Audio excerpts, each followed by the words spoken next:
Components. Everything is made up of components, from your vibrating toothbrush to your phone. It's all made up of components and parts. And I'm very much a person who likes to recycle things. And in my upcoming project, I need lots of these 18650 cells. Now these are really easy to find in lots and lots of electrical appliances, just as long as they actually use these and not the square lithium packs. And I've got this one. Where did I get this one? I think I've got this one out of an old electric shaver. And when you use them with something like this, you can get these for next to nothing on places like AliExpress. Other outlets are available. You simply pop that in and you now have 3.7 volts at your disposal with 2 wires. And you combine one of those with one of these little charging boards. Again, these come, I got these as a kit. These are little cell charging board, battery regulator things. They take in the power from this and give out 5 volts. That makes sense. So I need lots of those. Now, as I said, I am very much a person who likes to recycle. I recently got this this little cluster of LEDs and the switch, which I've just dropped out of an old disco light I had. And I've found a few more in a recent clear out, and that is what we're going to butcher today. We have one of these.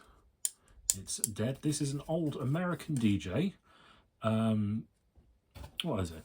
Where are we? Let's have a review. We've got an American DJ Pinspot Go Color. Now I had 2 of these, a little 5-watt RGB W LED on the front, and because it's Go, it's battery powered. As in 18650 battery powered.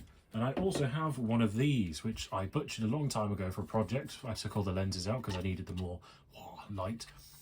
This one is also dead. It's brilliant little push button display. We shall be taking that because that's always handy to have. We've got XLR, now we've got DMX cables, little headphone jack, and a push button switch. And these also use 18650 cells. So today we're going to butcher these and harness the electronics out of them. We need one of those, and of course some of those, because you never know when you might need to give a quick snip. So I think we're going to start with the American DJ light. Now these, once upon a time, were the absolute dog's bollocks. But they've obviously, that's quite a few years ago now, and they've progressed quite a bit. But these were fantastic, and I used to own a production company where we did sort of wedding lighting and all that sort of stuff, lighting the buildings, and it didn't go that well. So already we're inside. We have a plastic tube. We'll recycle that. Oh, got a little, what have we got? Infrared LED. We shall definitely be taking that. There we go. We now have a little, I'm going to focus, 3-leg infrared LED receiver. I'm going to put that in there. Next up, if we will hopefully edit this bit of screwing to a more reasonable length. Oh, look at that. Nice little heatsink. Now, here's a lesson for anyone that doesn't know, and most people watching this video do probably know, but LEDs, whilst they are a lot more efficient than halogen bulbs, they do give off heat.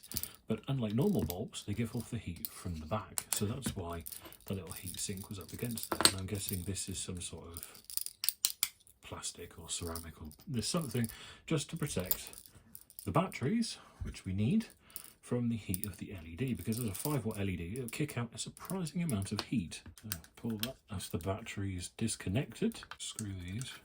It might be handy to keep as well. Some nice long metal standoffs. I see. And it's just screwed in. What are you? Oh, you're plugged in. Oh, that's nice and handy.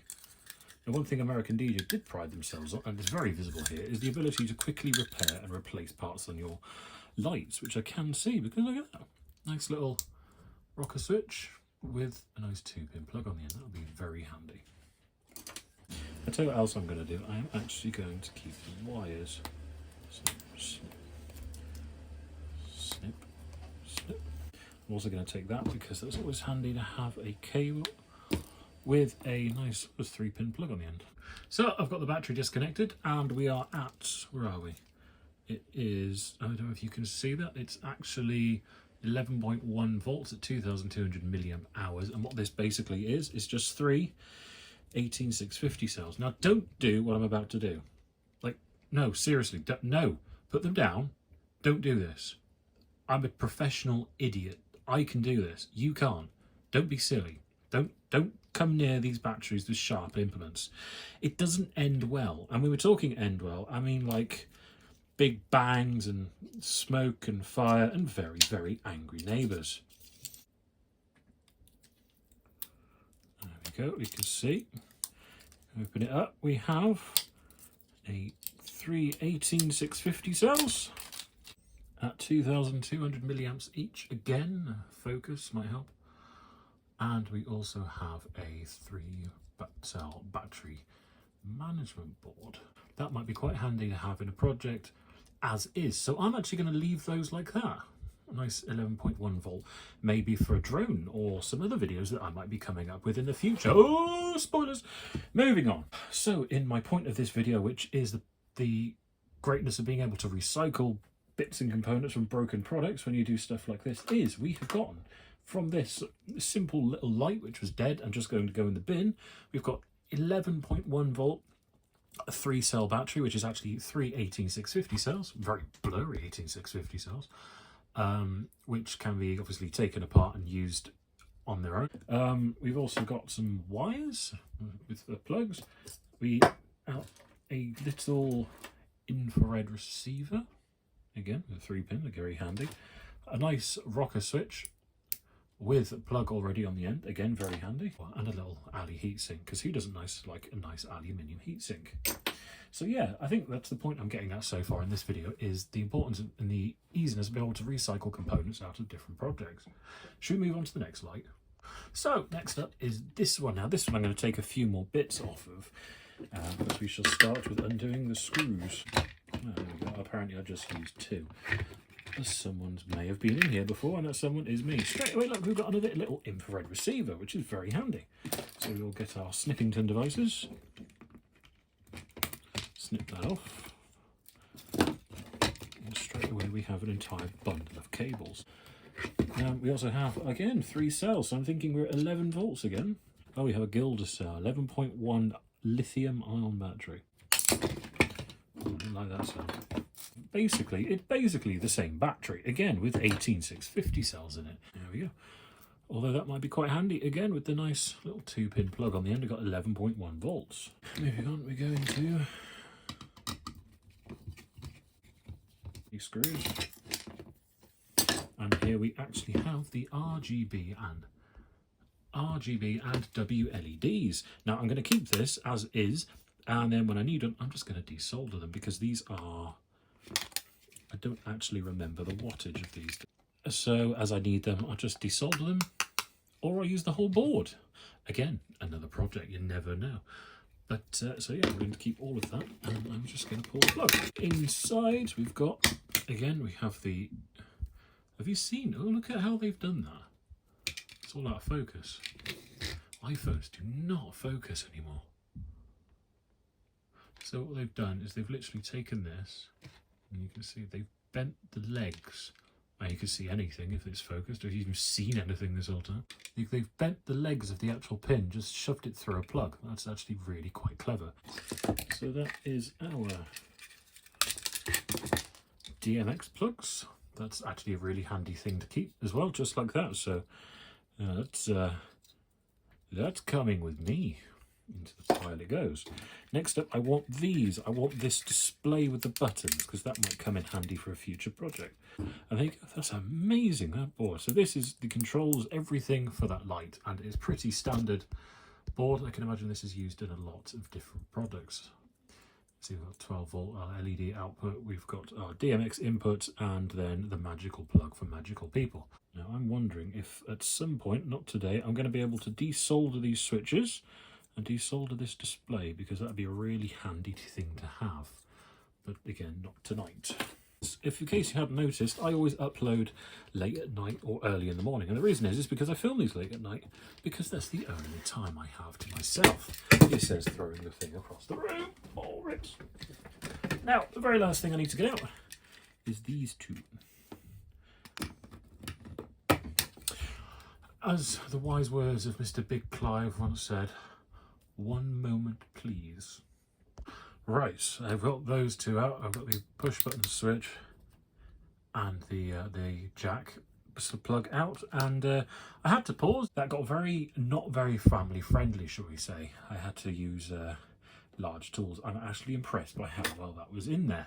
But now we have the bare case, other than some push-in threads, and all this will be, this amount of plastic will be recycled.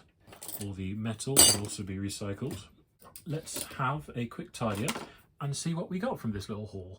So in that simple little teardown, we got a control board, which I'm going to take, oh please focus, which I'm going to take the LCD display and the push buttons off of when I come to needing them. A RGB array of LEDs, again, each one's a 3-watt LED, and I will be taking one of them off as I need them. DMX male and female plug, again, all wired up, quite handy on a bolt. Clicky button, a little rocky switch, an alley heatsink, and then of course the actual reason for doing this in the first place is 3 18650 cells in the battery, which I'm going to keep together for now. That's 11.1 volts. And the same again, but this one with a balance board as well. Again, 11.1 volts. But just in that, I've got 6 18650 cells, and they're already wired together should I need that power. Again, ooh, spoilers. And an infrared LED, 2 infrared LEDs. That's an LED receiver, should I say. Where's the other one? There, sorry. And that's the other infrared receiver. So, not a bad... Oh, of course. Little load of screws. Yes, it's in an Oreo egg box because they were reduced because Easter's over, and I love these eggs. Not as much as I like the cream eggs, but these are still good. So all that. In fact, I've got one here. There you go. I've got one left. I shall be noshing this while I edit this video. So yeah, just a little haul. I'm probably going to do a part 2 of this video again, probably with more lighting and better focus. But that's not a bad little haul for 2 lights and say 20 minutes worth of work. There's lots of gaps between videos because I'm working on lots of other projects and working full time and doing a million other things, but I am working on a couple of big projects. Just bear with me, I promise they are coming, so subscribe, and yeah, I hope you enjoyed this video.